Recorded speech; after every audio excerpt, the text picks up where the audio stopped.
हर तरफ सर्दियों का मौसम आ गया था। शिमला के जंगलों में कड़ाके की ठंड पड़ने लगी थी।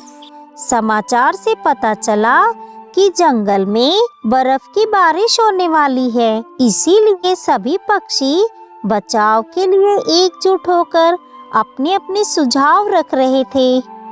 आप सभी पक्षी सुनो, सबने अपने अपने घरों को ठीक कर लिया है ना? क्योंकि मौसम के अनुमान से पता चला है कि आज रात को बहुत ही जोरों की बर्फबारिश होने वाली है।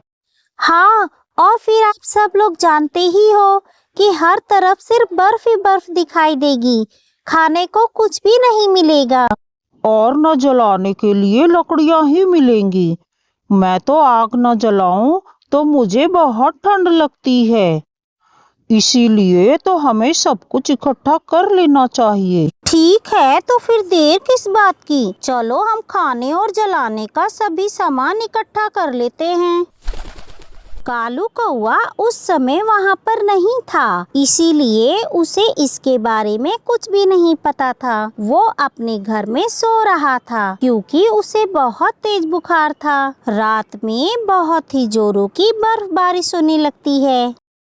अरे, लगता है बर्फ की बारिश हो रही है। मैंने तो खाने का कोई भी सामान इकट्ठा नहीं किया, सिर्फ पूरे समय कपास ही इकट्ठा करता रहा। अब मैं क्या करूं? अगली सुबह जब वो अपने घर से निकलकर जंगल में खाने की खोज में निकला, तो वो बहुत दूर दूर तक उड़कर देखता है। उसे खाने को कुछ भी नहीं दिखाई देता।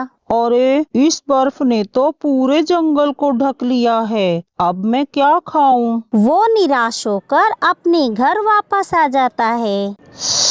बाहर तो बहुत ज्यादा ठंड है। इस कपास को मैं अपने पूरे घर में लगा देता हूँ, जिससे ठंड कम लगेगी। उसने अपने घर को पूरी तरह कपास से ढक दिया था। उसके घर में बिल्कुल भी ठंड नहीं लग रही थी। अरे वाह, मेरा घर तो कितना गर्म लग रहा है। इस कपास की वजह से मेरे घर में बिल्कुल भी ठंड नहीं लग रही है। पर अफसोस, मैं खाने के लिए कुछ भी नहीं जुटा पाया। मुझे तो बहुत भूख लग रही है। उस रात भी कालू कौवा भूखा ही सोने की कोशिश कर रहा था, पर उसे ठीक से नींद नहीं आ रही थी। उसने सोचा, मुझे बहुत जोरों की भूख लगी है, इसीलिए नींद भी नहीं आ रही है। सुबह होते ही मैं किसी पक्षी से खाना मांगकर खा लूंगा। भूख के मारे तो लग रहा है मैं मर ही जाऊंगा। सुबह होने पर वो हरिया तोते के घर जाता है। अरे, कौन आ गया इतनी सुबह सुबह? इस ठंड में तो बिस्तर से उठने का जरा भी मन नहीं होता। अरे, आता हूँ। अरे कालू भाई, क्या बात है? इतनी सुबह सुबह तुम्हें ठंड नहीं लग रही क्या? क्यों नहीं हरिया भाई, लेकिन ठंड से ज्यादा मुझे भूख लगी है। मेरे कपास इकट्ठा करते करते बर्फ की बारिश होने लगी और मैं खुद के लिए भोजन इकट्ठा कर ही नहीं पाया।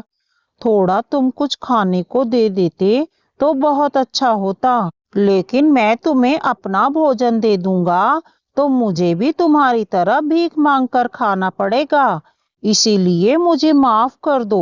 इतना कहकर हरिया तोते ने अपना दरवाजा बंद कर दिया। कालू कौवा गौरी कौवी के घर जाता है। गौरी बहन, ओ गौरी बहन। अरे, कौन आ गया इतनी सुबह सुबह? कौन है? मैं हूँ गौरी बहन, मुझे बहुत भूख लगी है। गौरी बहन, थोड़ा कुछ खाने को मिल जाता तो बड़ी मेहरबानी होती तुम्हारी। हा, खाने को दे दूं और मैं खुद भूखी मरूं? तुम अपने खाने का जुगाड़ खुद क्यों नहीं करते? मुंह उठाकर मांगने के लिए चले आते हो। मैं अपना खाना तुम्हें नहीं दूंगी। गौरी कौवे ने भी उसके मुंह पर दरवाजा बंद कर दिया। कालू कौवे को बहुत रोना आया। उसने सोचा, सोनू कबूतर और टूनी चिड़िया से खाना मांग कर देखता हूँ। अगर उन्होंने भी मेरी मदद नहीं की तो अब मैं आत्महत्या कर लूँगा। ऐसे तड़प तड़प कर जीने से तो अच्छा है कि मैं मर ही जाऊँ। कालू कौवा टूनी चिड़िया और सोनू कबूतर के घर जाता है और उनसे सारी बात बताकर रोने लगता है। अरे कालू भैया, आप रो नहीं, आपको पहले मेरे पास आना चाहिए था। मैंने ढेर सारा अनाज इकट्ठा करके रखा हुआ है। हाँ, ताकि जरूरत पड़ने पर हम किसी की मदद भी कर सकें।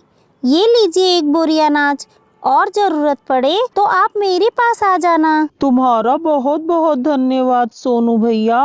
टूनी भाभी, तुमने मुझे मरने से बचा लिया। कालू कौवा अनाज की बोरी लेकर अपने घर आ जाता है। उस दिन उसने भरपेट खाना खाया और अपने गर्म कपास के घर में चैन की नींद सो गया। उसी रात बहुत तेज हवाएं चलने लगती हैं और सभी पक्षियों के घर हिलने लगते हैं, क्योंकि अनाज इकट्ठा करने में वो अपने घरों की मरम्मत करना तो भूल ही गए थे। हवाएं इतनी तेज थी कि एक एक करके सभी पक्षियों के घर नीचे गिर जाते हैं। सभी पक्षी अपने अपने अनाज की बोरियां लेकर एक पेड़ की डाल पर बैठ गए। अरे ये ठंड तो हमारी जान ले लेगी। अब तो हम बेघर भी हो गए। सुबह तक हमारी लाशें इस बर्फ में दफन हो जाएंगी। अब क्या होगा? इस ठंड में तो हमारी कुल्फी ही जम जाएगी। लेकिन कालू कौवे का घर तो एकदम ठीक ठाक है। वो इसलिए क्योंकि उसने अपने घर की मरम्मत कर ली थी। हाँ, और उन्होंने अपने घर को कपास से अच्छे से बनाया है, इसीलिए भोजन नहीं जुटा पाए थे।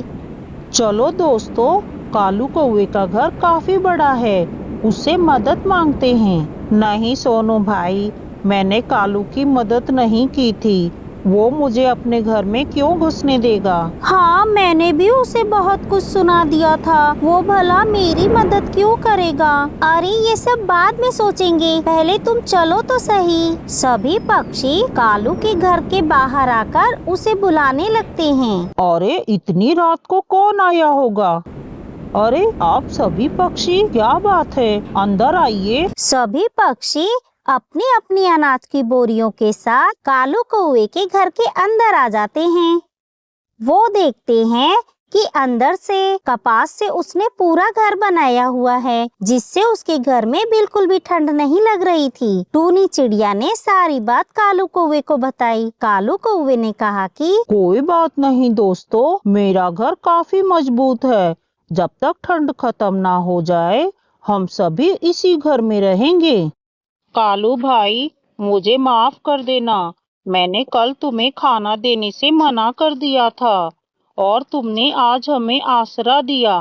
तुम्हारा दिल बहुत बड़ा है। मुझे भी माफ करना कालू भैया, कल मैंने तुम्हें भी कितना कुछ कह दिया था। तुम बहुत अच्छे हो। तुम्हारा बहुत बहुत धन्यवाद कालू भाई, जो तुमने हमें छत दे दी, वरना हम इस बर्फीली बारिश में कहाँ जाते। वैसे भी तुम्हारा कपास का घर बहुत गर्म है। तुम्हारे कपास के घर में तो आग जलाने की जरूरत ही नहीं है। ये तो अच्छा आइडिया है, हम भी ऐसा घर बनाएंगे। सभी पक्षी मौसम के सामान्य होने तक कालू कौवे के घर में ही रहते हैं और हर सर्दियों में वो पहले से ही अपने अपने लिए कपास के घर बना लेते हैं।